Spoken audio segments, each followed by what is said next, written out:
Hey besties, welcome in. It is Friday night. It's time to get lit. I'm going to be honest with you guys. Up until about 10 minutes ago, I had a completely different drink planned, but it is so freaking cold that I decided to change things up. And now we're going to make a spiked hot chocolate. Would you call it a spiked hot chocolate when you're using non-alcoholic rum? I don't really know what you would call this, but it's the essence of a spiked hot chocolate. And I was going to use this mug because my sister got it for me very recently, but you can't see it. You can't see through it. So we're not going to do that. But I have collected things. I have the non-alcoholic rum. I have hot chocolate packet. This is from Liquid IV. So I'm going to get my electrolytes in at the exact same time. Some caramel sauce, and I've got whipped cream. I also have this hot chocolate spoon. I don't know. We'll just see how this comes together. Cause like I said, this was not planned, but it's really cold outside. So anyway, tonight we have just a couple of books to talk about. It's not as much as I would usually have because your girl hasn't been reading very quickly. And that's fine. But, oh, wow. That really smells like rum. I don't think I was expecting it to really smell like rum, but it does. So let's see. We have to talk about The Measure by Nikki Ehrlich. We are going to talk about Legends and Lattes by Travis Baldree. And we're also going to talk about The Determined by Rachel Rueckert. I am genuinely shocked that is not alcoholic, like the smell of it. So over the holidays, Liquid IV had a special thing that they made, which was hot chocolate powder. I mean, I looked at the ingredients. It's made with cocoa and sugar and all that stuff. So I guess it's legit, but I never opened it because I never got around to having Girls' Day where we were supposed to do that. So yeah, let's make our little spiced hot chocolate. Do you guys drink spiced? I said spiced. I meant spiked. Oh, it's very watery. I don't know, y'all. Maybe I should have made this with milk, but the instructions say to make it with water. I probably shouldn't have gone off script like this. Hold on a second. Can I add just some cocoa powder to this? I'm probably about to make an absolute disaster. Don't be looking in my pantry either. I know it's a mess. It's fine. Okay, we have watery hot chocolate with fake rum in it. Listen, this is going to be great. It's going to be delicious. You'll see. I have a 6-year-old niece and she likes to try to convince me to do things. And when I'm like, girl, what are you talking about? She's like, you will see. And I know we're about to be in danger whenever she uses that line on me. So you will see.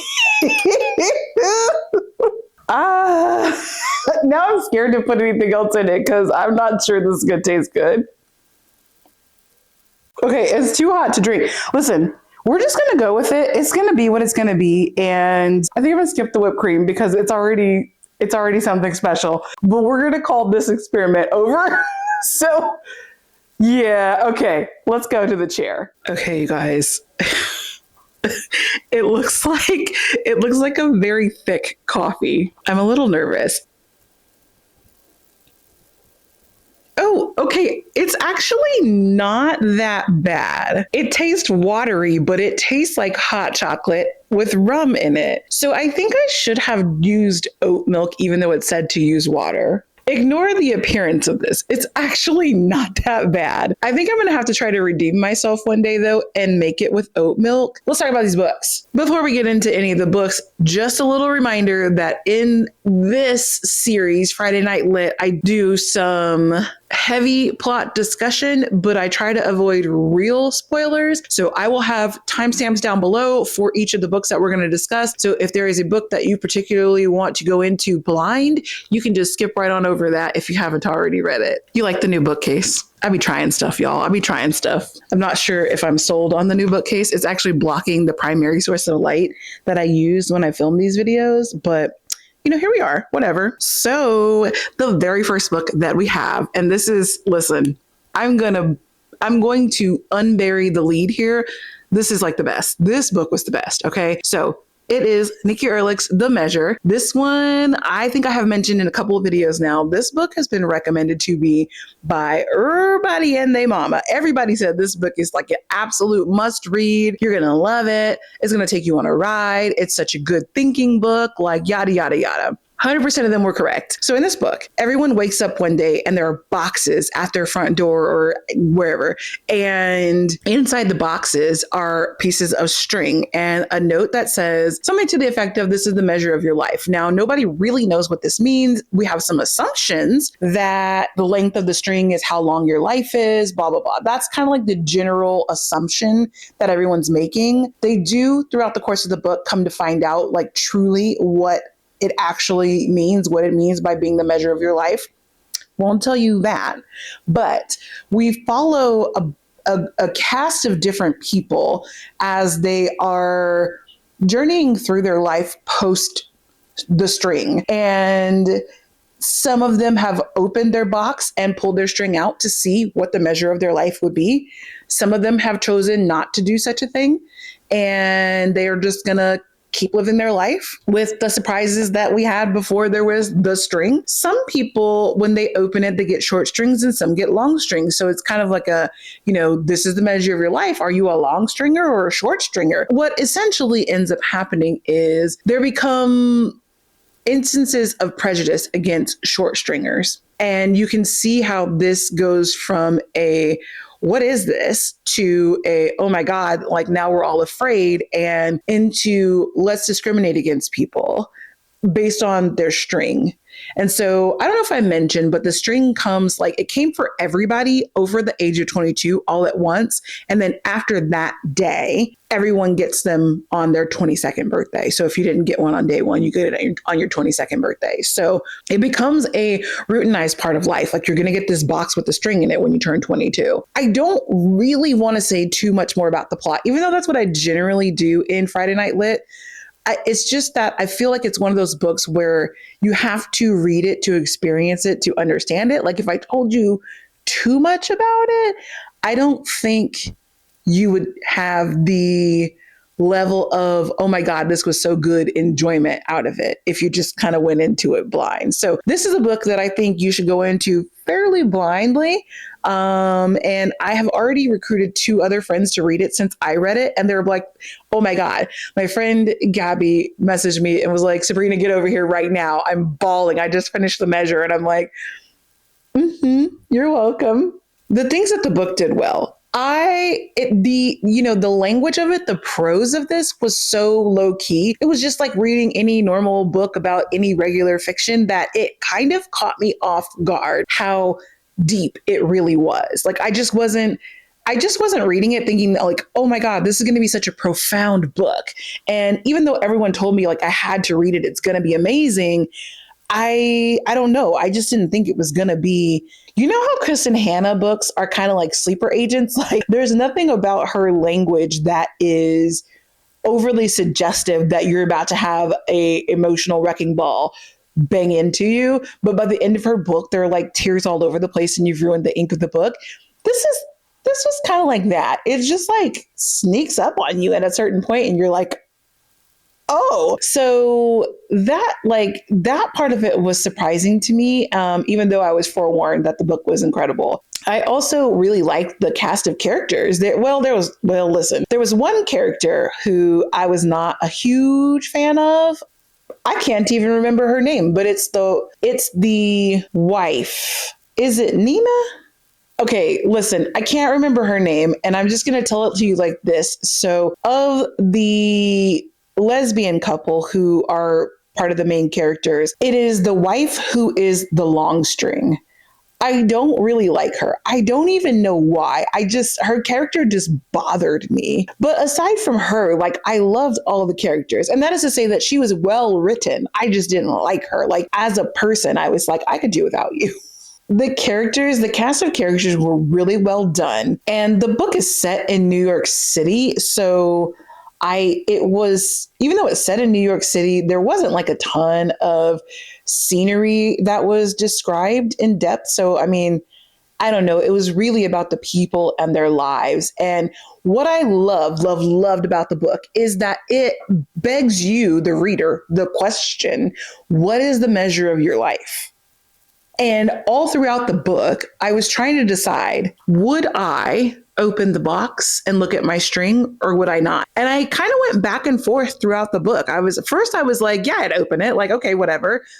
Uh, and I think, I'm pretty sure it was Gabby again, who was like, girl, I would open that because I would just be thinking it was one of my Amazon packages. I was like, okay, you're probably right. Because I have opened neighbors' packages before without looking at the name, address, or anything. I mean, it's a box at my door, and I ordered stuff and I was expecting a box. So I just sliced it open. So I would probably accidentally open my box. But if I were paying attention and thinking about it, would I open it? I don't know. At first I was like, yes. Then I was like, ooh, I don't know if I want to. And I think my ultimate, this is just how selfish I am as a person. Ultimately, what I decided was I want my husband to open his box first. And I will decide based on his string whether I want to know what my string is or not. That's just how I feel. Like, I don't want to know what mine is unless I know what my husband's is for sure. Gonna leave it at that. I've already said this once, but I know that I usually go into a lot greater detail on the book itself. If you're gonna read this, I really want you to go into it knowing as little as possible. Now, I'm looking to see if I pulled any quotes from this one. Okay, I did have one quote, and I'm gonna paraphrase it just a little bit to remove the spoilery bits, but it says, when we think about the greatest love stories ever written, we aren't judging them by their length. Then the person who's talking goes on to talk about their spouse, and it says, it was an entire wonderful tale in and of itself. It felt deep and it felt whole. Their pages were the ones you couldn't put down, the ones that I'll keep rereading over and over for the rest of my life. So yes, you need to go read this book. Okay. Did I shed a tear? Yes. So the vibes were a 5. The vibes were a 5. And everybody was right about this book. Then there's The Determined by Rachel Rueckert. This is an arc that I read. It comes out on February 24th. This is the story of the 2 most famous or infamous, whichever way you want to read that, female pirates that existed during the golden age of piracy in the 1700s. Now, what Rachel Rueckert really does with this book is she tells the story of the 2 women as they are growing up, as they are young adults, and as they come into being pirates, because being a pirate was not a job for a lady folk back in the day. People were afraid of women being on the high seas, being around the water. They were afraid of the siren's call. And I think the belief was that if you had a woman on your ship, the sirens would find you more easily. I don't really know because I wasn't a pirate in the 1700s, nor am I a pirate now. But these 2 women, through a series of events, both end up being pirates on a ship. So one of them is forced to present herself as a boy all of her life in order to survive. Without doing that, she would not have made as many wages as she would, and her mother would not have been able to support them either.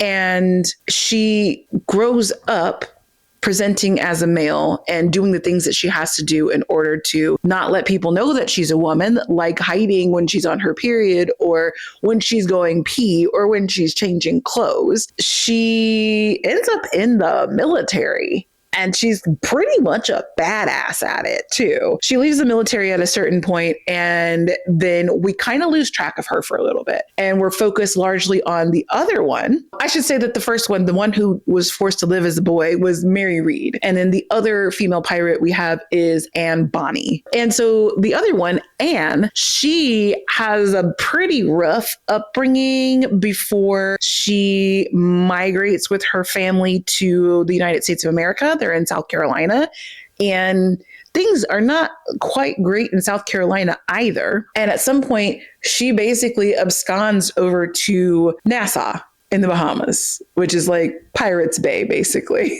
And that is where Mary and Anne meet each other. I don't think I want to drink this. It's actually not, it does not taste bad, but the texture of it is not great. Well, also, it appears I put some plastic in it. So from Nassau, they discover each other's secrets, and then they go pirating together. They eventually get arrested, and that's not a spoiler because the story itself is told from both Mary and Anne's perspective as they're recounting their lives to a Captain Johnson. Now, this is a historical fiction. So Captain Johnson's book that is alluded to or spoken about in this book is a real book that you can go pick up yourself and read. I don't believe that that book has firsthand accounts from Anne or Mary in it. Like the man was not in their prison cell getting their account of how they became infamous female pirates, but it has a lot of details about their lives that was known to Captain Johnson back in the day. But what I like that Rachel Ruker has done with this book is she has made the stories of the two women real personable stories and not just female pirates. Often when we think of female pirates, like we're probably thinking of like Pirates of the Caribbean. We got the sexy little bustier on and our tits are hanging out. And like, that's not really, she's very much humanized them, brought them back down to being actual women and not sex symbols, sex statuses like we see in popular culture media. So I really like that. I don't know that I knew I was going to be getting that out of this book. I read it as an arc, so I was just kind of like, oh, I'm interested in pirates. Like, sounds great to me. And I really got a lesson in feminism, maybe. I don't know. I don't know what word I'm looking for. I'm very distracted by this drink. It is warming me up, though, so that's helpful. This was another one where the language was just kind of run of the mill, not really anything to write home about.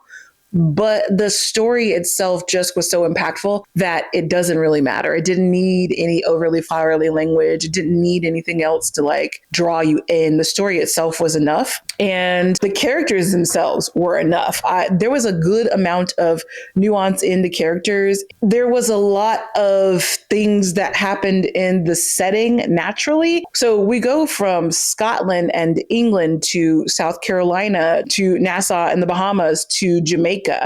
And all of that scenery was very rich and very well described. And it really pulled me into the book. I would say it was fairly immersive. I just really like what this book was doing. I felt like the author did a good job with the book.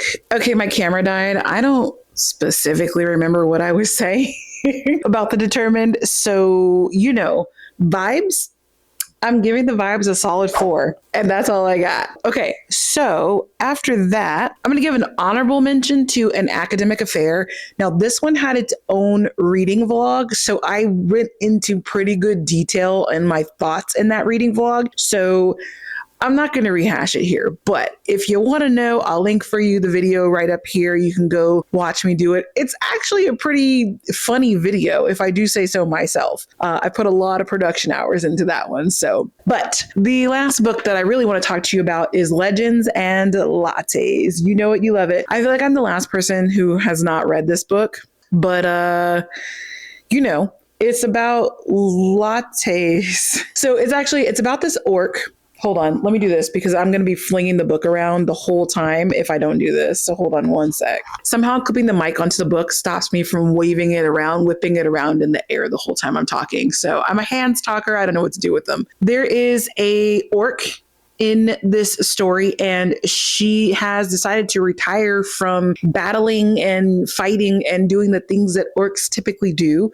And she has taken her nest egg of money and she's gone to this town and decided she's going to open a coffee shop. The only problem is that no one in this town has ever heard of coffee before. So she has the responsibility to teach them what coffee is before her coffee shop can be successful. This is a cozy fantasy, so the stakes are not very high. The stakes are her restaurant. There is a little bit of drama in it, so it's not all just like rainbows and kittens and sunshine, but the focus on this is really on the cutesy little parts of the story. I listened to this on audio, even though I own it physically, and I loved it. It was so cute. And I kept thinking like, oh, I can 100% see myself sitting in a coffee shop just from the descriptions that they're giving. Or I really like the way that certain things about the coffee shop would like come to be. So the things that we know to be a part of a coffee shop, like having pastries as an accoutrement to the coffee itself, that was just very organically added to the coffee shop in the story. And I like how it like kind of came together, and like it kind of made me think about the things that we take for granted as being part of a coffee shop. Like, oh, that's not a thing that you would just naturally do or have or think of for the coffee shop besides literally coffee. And the way in which you explain coffee to people who've never heard of coffee before it was all just really funny and quaint to me. And so I loved it. I thought it was super cute. I know that it's a cozy fantasy and I think it's not meant to be like too deep, but there were also some lessons in friendship, in love, in loyalty that were part of the story, that were written into the story, that I thought were done very, very well. And I don't think I was expecting that. I really was expecting it to be a silly, goofy time about a coffee shop and an orc who is retiring from the orking business. I don't know what you'd call her business. Orking is probably definitely not a word. Is this rum actually non-alcoholic? Oh God, this cooled off and now I really don't want to drink it. This is Friday Night Lit number 4, maybe?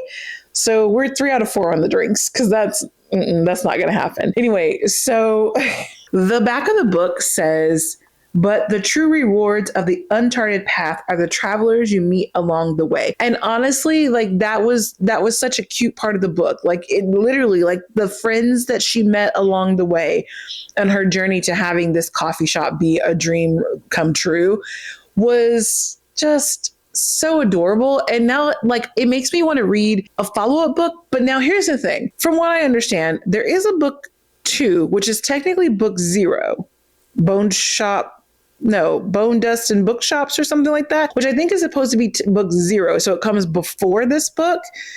And I want to see what comes after this. And then there's also Brigands and Bread Knives. But I've heard from someone that it's not like the same cast of characters. It's just like new people. So, I mean, I don't really know if that's true. This is what I've heard from people, but I would really love to get a follow-up to this. I want to see where they go next. There is a bit of a love story in it, and it was just barely developing at the end of the story. So I'd love to see more from that. I think my favorite character is our baker. I don't know what it is about him. He's just so adorable. I want to like squeeze his little cheeks. And that's probably weird because I don't even know if he has cheeks, but whatever. The book itself was just super cute and cozy. And I understand the hype, correctly billed as a cozy fantasy. And if you have not read this, I find that hard to believe, but I hadn't read it either, so it's possible. But if you have not read this yet, go pick it up and read it. It's a quick read. I want to say, it's just under 300 pages, and I listened to the audiobook because I was driving around on a work trip, and it was like a 5-hour audiobook. So it's a good little something to get you through when you just need a little pick-me-up, a little something not too deep, not too heavy, especially if you're going to follow up The Measure or something that gives you intense feelings like that. This is a perfect follow-up to that. Now I'm starting to think that I should have made like a spiked coffee instead of a spiked hot chocolate, because this has got me thinking about coffee. But the problem is it's like 8 o'clock at night. I can't be drinking coffee right now. I'll never go to bed. Okay, anyway, Legends and Lattes. Vibes? We're giving the vibes a 5. This was a good, even though I didn't read as much. The vibes of what I read were really, really high in this little period of this last 2 weeks. So yeah, maybe I should just be slowing myself down. I said I was going to slow down for 2026 on the number of books that I read, and it's finally happened. In January, I was apparently running a marathon, and now I have slowed myself down, and now the vibes are impeccable. So maybe that's the trick. Anyway, those are my recent reads from the last 2 weeks, and a fail of a drink.